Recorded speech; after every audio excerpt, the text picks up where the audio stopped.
నేను చంద్రబాబు నాయుడు గారిని, ప్రభుత్వాన్ని లేదా సత్యసాయి జిల్లా పోలీసు యంత్రాంగాన్ని సూటిగా అడుగుతున్నాం. ఎంత దిగజారి ప్రచారం చేస్తున్నారు, మాట్లాడుతున్నారు తెలుగుదేశం ఈ కూటమి నాయకులంటే. జగన్మోహన్ రెడ్డి గారు పర్యటన ఇచ్చే ముందే, షెడ్యూల్ ఇచ్చే ముందే ఒకవైపే హెలికాప్టర్లు వస్తారు, మళ్ళీ కారులో వెళ్తారని ఇచ్చారంటారు. ఇది పచ్చి పాపం కాదా?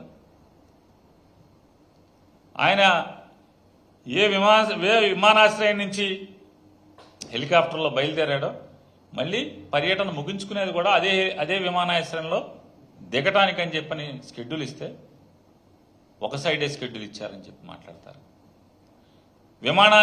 హెలికాప్టర్ని ఒకవైపుకే కిరాయి మాట్లాడుకున్నారని మాట్లాడతారు. అంటే ఎందుకు మీకు అంటే ప్రభుత్వం ప్రజలు ఇచ్చింది, అరే మాకు ఇచ్చిన మాట నిలుపుకోండి, ఈ రాష్ట్రాన్ని బాగు చేయండి అని ఇస్తే 24 గంటలు దిక్కుమాలిన రాజకీయాల్లో ఈ ప్రభుత్వాన్ని గడిపేటువంటి పరిస్థితి.